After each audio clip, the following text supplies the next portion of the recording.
This is the story of Thomas and the Birthday Party. You can read along with me in your book, and you'll know when to turn the page when you hear this sound.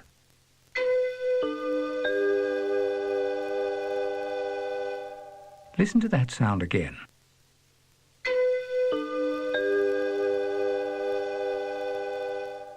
Now, let's begin.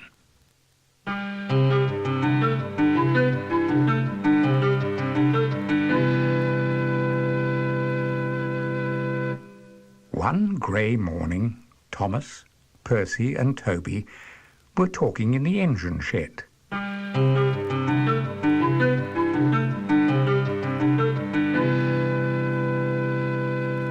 "It's your driver's birthday on Saturday," said Percy. Thomas wasn't sure what a birthday was, but noticed the cheeky glint in Percy's eyes and wondered if he was planning some kind of joke. "What is a birthday?" asked Thomas. "You must have heard of birthdays before," teased Percy, and Thomas felt rather small. "It is the day when you get a year older," offered Toby helpfully, "and you sometimes have a party with a cake."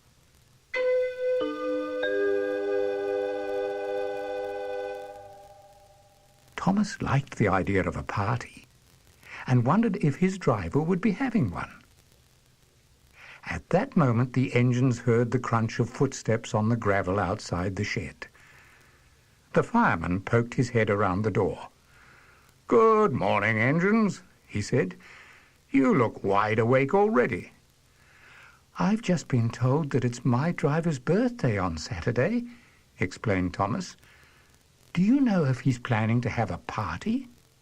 "I know that his wife is baking him a cake," said the fireman, "but I haven't heard of any plans for a party."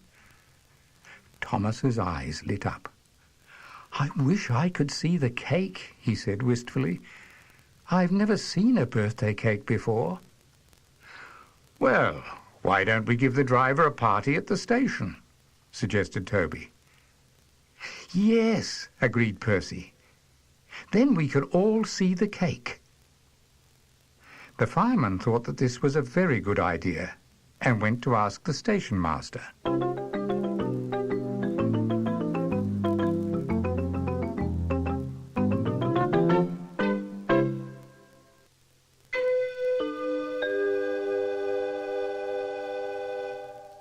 The station master was delighted and said it was a very long time since they'd had a party at the station. The engines were very pleased and huffed and whooshed with excitement before hurrying out of the shed to begin work for the day.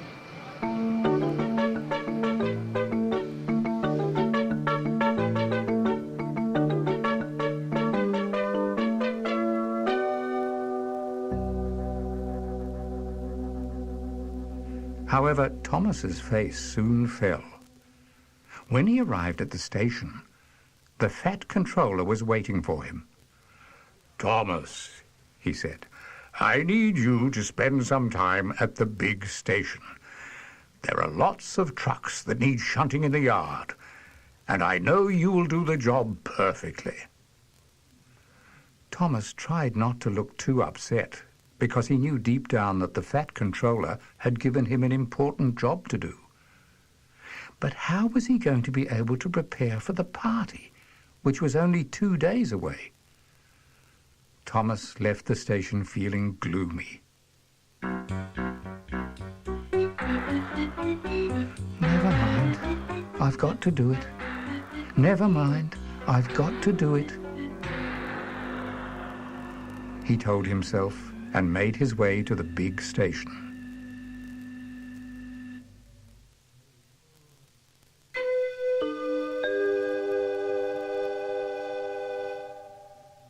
Thomas didn't like the big station.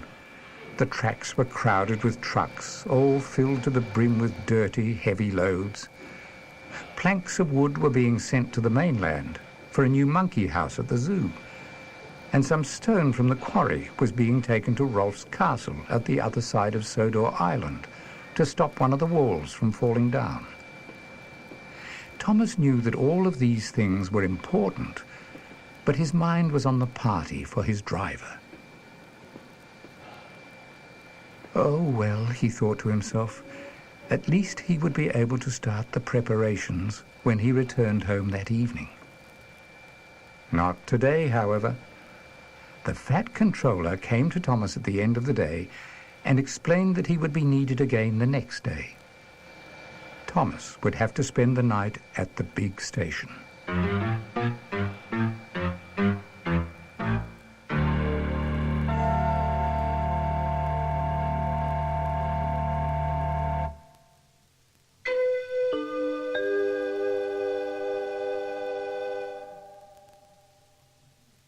Poor Thomas.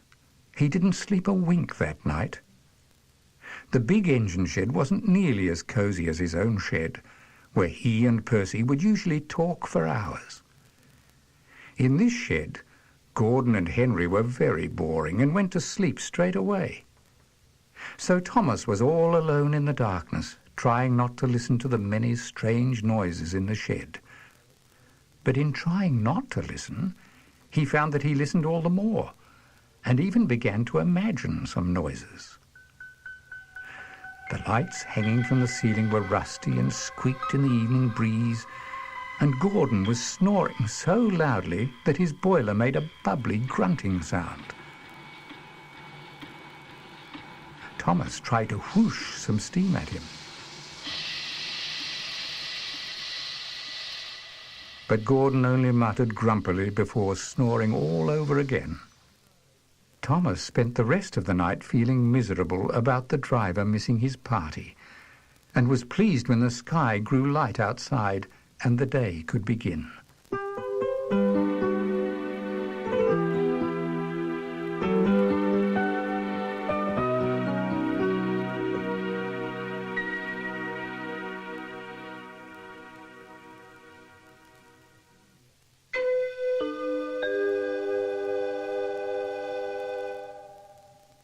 Thomas made his way to the yard rather reluctantly the next morning. He nodded crossly at the trucks who were waiting to be shunted, wishing that they had their own engines to take them where they needed to go, so that he didn't have to do it. "Good morning, Thomas," said the Fat Controller cheerfully. "Morning," replied Thomas gloomily. "What's up, Thomas? You look rather fed up today," said the Fat Controller. "No need to be so glum. You've been working hard, and I'm very pleased with you." "Thank you, sir." Thomas looked a little happier. "But when can I go home?"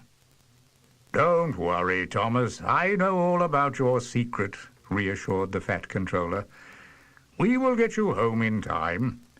In the meantime, come and shunt some of these trucks." Although Thomas was very tired from having had no sleep, he felt much brighter and set off towards the trucks.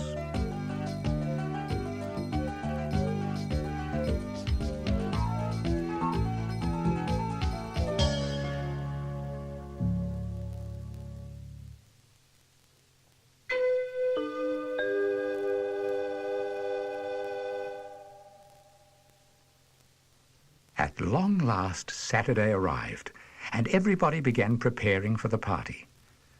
Percy and Toby provided helpful suggestions on how to decorate the engine shed, while the porters and their children blew up balloons. "Look at this," said the station master. "My wife found it in a cupboard at home." He pulled a tube of paper out of his briefcase and unrolled it. "Wow!" cried the children. It was a huge banner with "Happy Birthday" written across it in bright colours. "Let's put it on the front of the shed," said the porter. But Percy and Toby thought it would be much more fun to hang it from the ceiling inside the shed, so that they could surprise Thomas and his driver when they arrived and opened the doors. The station master agreed that this was a good idea, so he climbed the ladder to put it up.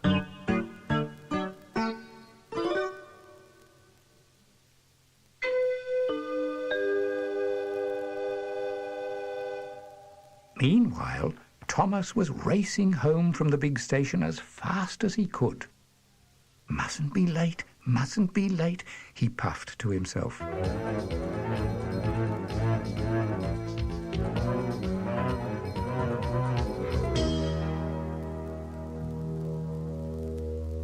But as he approached the engine shed, everything seemed strangely quiet. "Where is everybody?" Thomas thought to himself anxiously.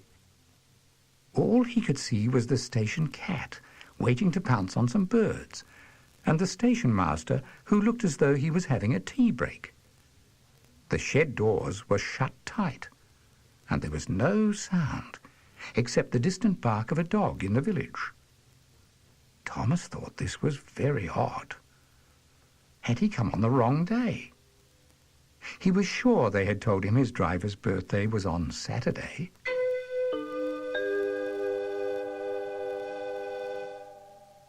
Thomas ground to a halt outside the shed door.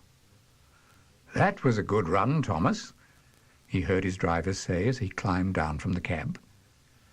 Before Thomas could reply, the shed door opened and the driver's wife appeared.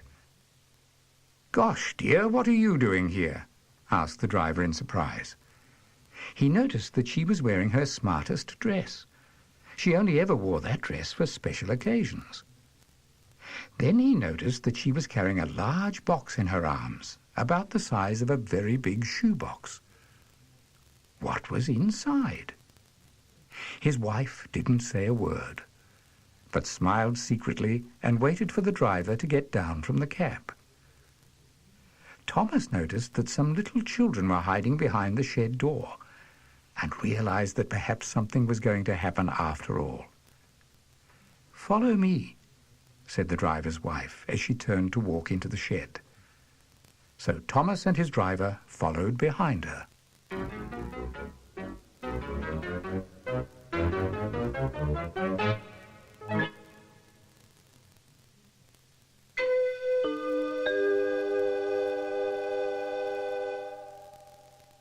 It was very dark when they got inside the shed, and Thomas couldn't see where he was going.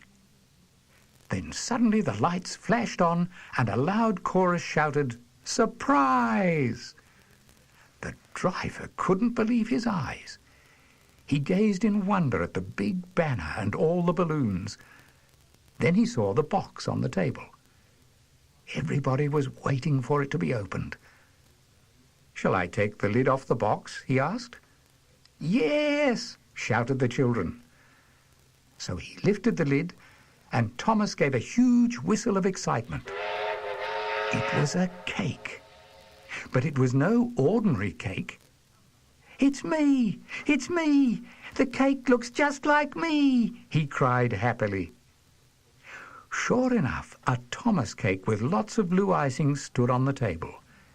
It even had a candle poking out of the funnel.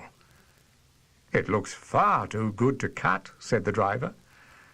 But he did. And as he did so, everybody sang "Happy Birthday."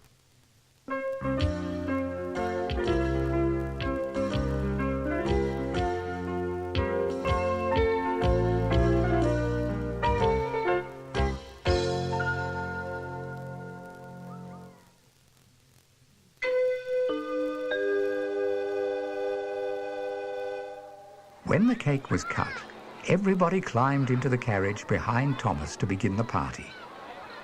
A special cloth was spread on the table and a huge feast laid out. "Ham and tomato sandwiches, my favorite," said the driver, munching happily. All around him the children chased balloons and popped streamers. Party whistles hooted and sweet wrappers rustled. Young Pip, the porter's son, was so excited that he dropped strawberry jelly behind one of the seats. But the driver said that as it was his birthday, he wasn't cross. They could clean it up tomorrow. After eating all of the cake and playing lots of party games, everybody was exhausted.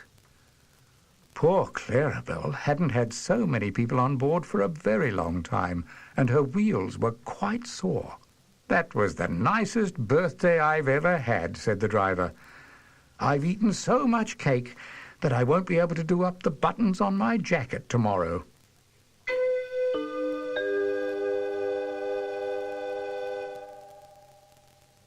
Thomas was happy too. At long last he had been to a birthday party.